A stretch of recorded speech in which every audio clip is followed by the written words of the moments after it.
छोटी बहू, ए छोटी बहू, क्या हुआ मम्मी जी? बेटा बेड गीला कर दिया और पोटी भी हो गया, साफ कर दो। मम्मी जी मैं ऑफिस के लिए लेट हो रही हूँ, मैं पोटी नहीं साफ कर पाऊंगी। हमको किच किच लग रहा है बेटा, पहले साफ कर दो फिर ऑफिस चली जाना। मम्मी जी मैं बोली ना, मैं ऑलरेडी लेट हूँ, मेरे पास टाइम नहीं है। बड़ी बहू, ए बड़ी बहू, क्या हुआ मम्मी जी, क्यों चिल्ला रही हैं? बेटा पोटी हो गया, बेड में साफ कर दो। मम्मी जी हम अभी अभी निकले हैं नहा कर, हमसे अब पोटी साफ नहीं होगा। आपका तो पोटी करने का कोई टाइम टेबल ही नहीं रहता है।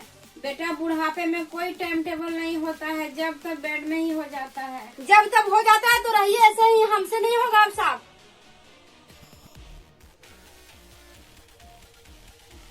हेलो बेटी। हाँ माँ। भेज देना, दामाद जी को कर दूंगी। क्या माँ, वो जो बोल रही थी जायदाद के लिए? हाँ कोई सहारा नहीं है बेटी, दोनों बेटों और बहुओं के बीच में पीसी जा रही हूँ चक्की में दालों की तरह। आज ही दामाद जी को भेज देना बेटी। हम लोग हैं आपकी सेवा करने के लिए, नाना जी को क्यों घसीट रही है यहाँ के गृहस्थी में? हाँ मम्मी जी, दीदी ठीक बोल रही है, हम दोनों ही मिलकर आपका सेवा करेंगे।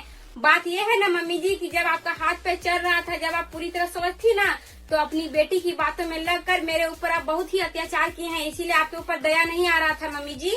हाँ छोटी बहू, गलती तो हम किए थे बेटा तुम्हारे साथ, लेकिन अब सब कुछ भूल जा बेटा। हाँ मम्मी जी, आप अपनी गलती का स्वीकार कर लिए मम्मी जी, अब हम सब कुछ भूल गए मम्मी जी। दीदी आज मैं ऑफिस नहीं जाऊंगी, चलिए हम दोनों मिलकर मम्मी जी का सेवा करेंगे। हाँ देवरानी जी चलिए, हम दोनों मिलकर मम्मी जी का सेवा करेंगे।